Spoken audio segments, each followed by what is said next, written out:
I was in hospital. I'd had an operation on my hip, and I was living abroad, and I used to read these books by a Tibetan monk. Well, he became a Tibetan monk, but he's actually an English guy who became a Tibetan monk.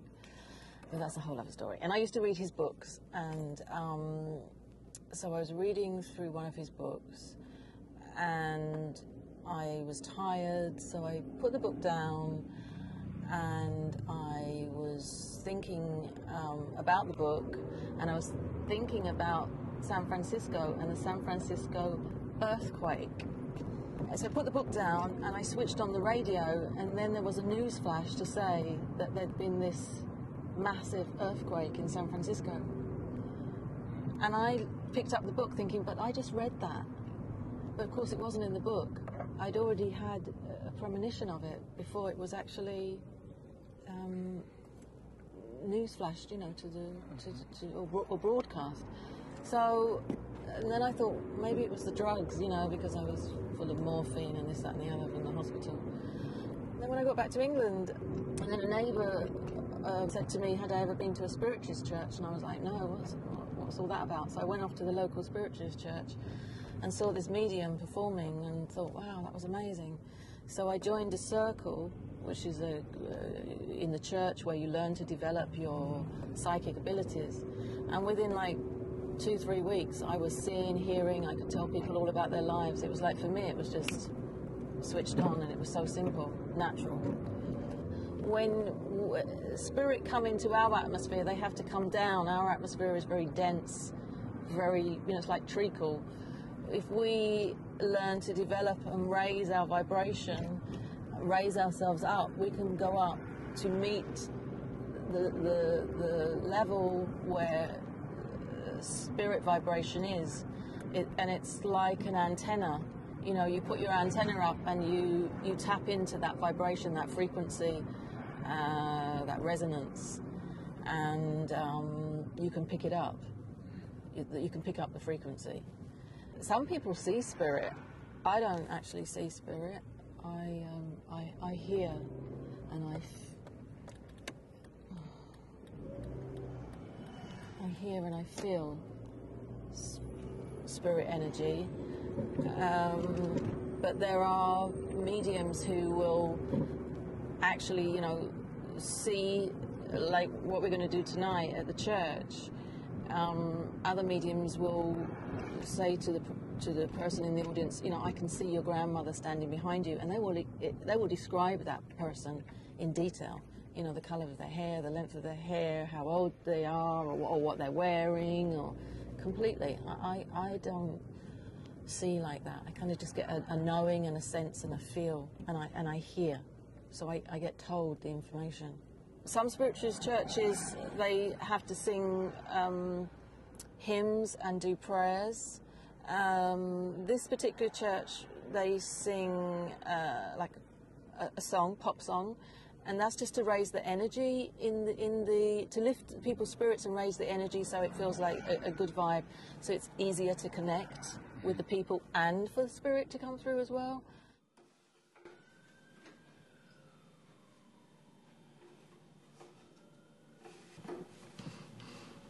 I'd like to now sing our first song, which is page 18 in your books.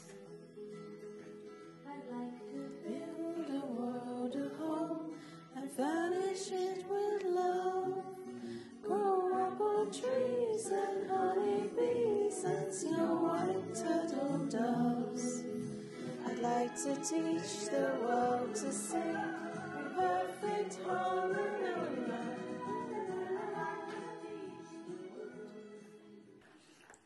Thank you. Kim's going to give a demonstration of her mediumship now. Should she come to you, please speak loudly and clearly so that she can make a better connection with your loved ones in spirit. Can we please send her our love and energy? Thank you. Thank you. Good evening, ladies and gentlemen. Can I come to the lady? Hello. Hello. Hi. Okay, one you.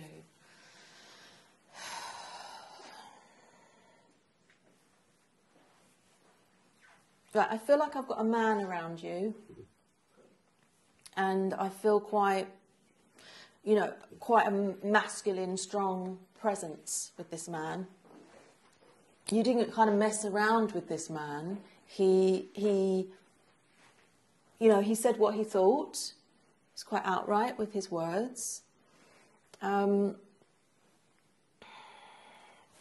the same time, I feel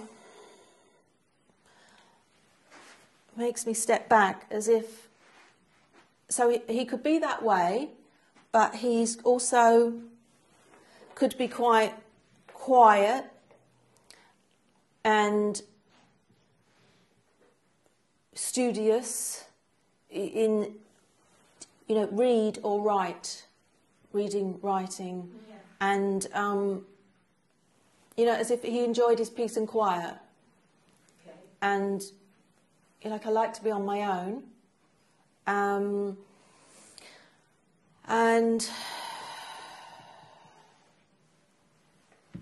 But it's not, it's funny, I get a lot of different aspects to the person's character. You know, he could be that quiet, studious sort of person, then he can be, right, I'm going to tell them what I think, and da-da-da-da-da. And then he could be jolly and funny. Yeah, yeah. So all sorts. Yeah. But he makes me feel like, well, I like to be respected. Yes. I want to be respected for who I am. It's important. So you obviously know this person. Yeah. Good, good. He wasn't religious, but he had a little bit of a religious side to him. Yeah. He's not surprised to be coming through this evening because he understands the way of the world. You know, he understands. You know, he says, yes, of course, life lives on. We live on, he says. It wasn't something he studied but he had his beliefs. Yes, okay. There's a big cake coming to you, so I don't know if it's your birthday or a birthday around you. Is it yours? Yeah. Yeah? Okay. A big cake. So it's not, and it's, you know, I feel like, yeah, we're all smiling and all laughing and all having a really good time. And yeah, you know, party time. Party time. Yeah. And, you know, and this man is there. This man is there, and he's, you know, I have a drink with you. No, I know. You know, and clink clink, and I know what it is. and you know, enjoy ourselves, because he says, you know, life's hard sometimes, you know, and we need these times to relax and laugh and enjoy ourselves, and he's also really pleased as well because you've done very well, and you've worked very hard, and you're doing a lot for other people as well. Yeah.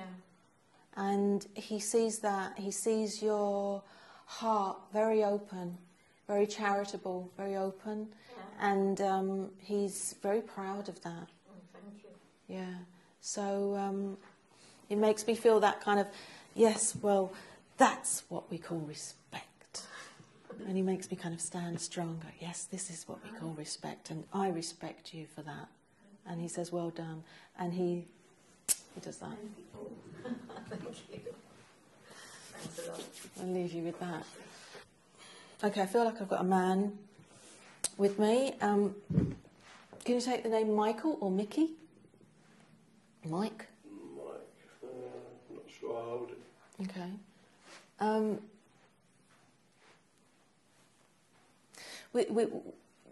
We'll get to this man in a bit, but what I'm feeling with you at the moment is we go a few steps forward and then we go 3 steps back. Mm-hmm. And then it's like, we'll start going again, and it's like, oh, and then we get thrown back again. That's it. It's like, I'm getting fed up with this. I'm getting a bit fed up with this. I'm really doing my best. I'm doing my hardest. And it's just not happening. Mm-hmm. Now, I know you don't know this guy called Mike, but he knows you, because he knows about that. Yeah. But what he's saying is it's about timing. You know, sometimes we think we have got it all right and figured out, and then we're kind of missing something, and it's just not catching because it's just not the right time. There's something with you that just needs to change a little bit in you, in yourself, figuring out the right time, the right place, and how to move forward. Yeah, just at in the right way. Yeah. Is this making sense to you? Yeah, I know what you mean. I feel like he may have been a driver. He may have driven a lorry. Right. Because I feel like I'm holding onto a steering wheel. Now, I don't know if that's you, but that's how he makes me feel. No, my dad was a lorry driver, but it might be his mate, but I can't remember his name. He used to go to football and enjoyed a game as well, played a game as well, and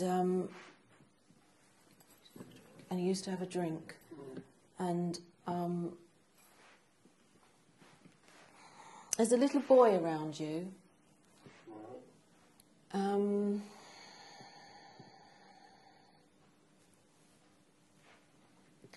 know if this little boy is in spirit or if this little boy is around you in life. But I feel we've got a 6-year-old boy around. Yeah, my little boy is 6. Right. Okay. But he's not around me. I don't see him. So. Okay. Well, I've got this little boy around you. I've got the energy of a little boy around you. And what he's saying is, I take care of this boy. He said, I see this boy. I take care of this boy. And he just wants you to know that. That's good. He's also saying that you're also being given care as well, and don't lose the faith. Mm-hmm. Don't lose the faith that it's all possible, and it's like he's in his truck and he's driving you. You know, he's like. I think I know who you're on about now. Come and think about it. I'll lead you, and get you there and get you going, and we'll get to the destination. I think I know who you're talking about now. Okay. It's come to mind, yeah. Okay. It's clapping. Clapping.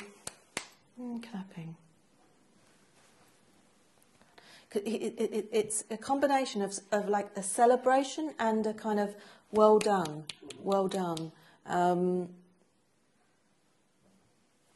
Because that's how it's going to be when you get to that destination, the one that he's going to help and lead you to. Mm-hmm.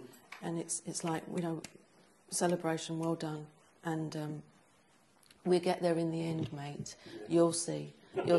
And there's a thumbs up. Yeah. Okay? And I leave you with that. Cheers, thank you. Okay. My partner. Your partner. And it was very real. It was him. Everything she said was spot on. Was this the first time that he comes? It's the first time he's actually given the message. He's actually come before, and he's kind of the medium before reenacted his death. But this time, the first time, he's actually given a message. Yeah. But his message is always, things are going to work out. Don't worry. Yeah. And she was spot on about his character. It's exactly how he is. I knew exactly what she said, just typical, I think it's something to do, besides the fact that I've got a sister as a lawyer, I am very kind of much argument my point. And my dad always said I should have been a lawyer, not a teacher. So I'm always kind of arguing my point, get my point over and all that, So, and he knows that about me. I just like to do this. Whether I become a lawyer or not, I don't know, but I've got the thing in me, the inclination, the genes in me to act like one, and he knows that very well. Well, yes, it's amazing how they can pick up, how a medium can pick up the impulses from the spirit world. It's very real. And the idea that a lot of the stuff that they do talk about is real, and you can almost feel that person around you, and you feel them in the room, and they're real, because everything is spot on. It's amazing how they do it. I mean, I just look and think, how do they do it? Where are they seeing them, it's amazing. It's a real good skill, I think. How? I don't know. Life is a series of ups and downs, and we have to overcome it, haven't we? I mean, you get these things to try you, and you don't get defeated. You just go into the face of it and you fight it, and you get to where you want to go to, So it's like the messages I get. I know that there's something going to be happening at the end, but I know there's going to be a lot of to and froing and obstacles and all sorts of things to get through, and that's life, isn't it? I mean, you can't just sit and don't do anything or give up. You mustn't give up on it. You must just carry on doing it, living it the best you can. She was talking to the fellow who drove the lorries. I thought he was saying to do with my dad's mate, but then I realised an old friend of mine, he died in a lorry, and I think that was actually in Spain as well, somewhere over there, that he went down a cliff. And then I realised, Mick, when she said, it come to me mind. I realised who it was. What was his name? And Mick. Mick. Yeah. And he used to drive lorries, but he actually died in his lorry. And he's always down the pub, football mad. Yeah. Did he know about your son when he was alive? No, my son's only 6. He would have known my other son, but he's 23, but I'm just happy that he's looking after him, because I don't see him. So, a lot of difficulties there. Yeah, I'm aiming for goals in my life at the moment, but it's just every time, like she said, every time I go forward, I go backwards, so it's not the right time yet, you know what I mean? So, I am trying different things, but it don't seem to work. So, but it'll work in the end, I suppose. It was a good service, it was great. Yeah, it was really good. And Kim, she's very good. Very, very good. Life is a lesson learning. I believe it's all mapped out for all of us. Yeah. Things happen for a reason. You're meant to be in certain places for a reason. I fully agree with that.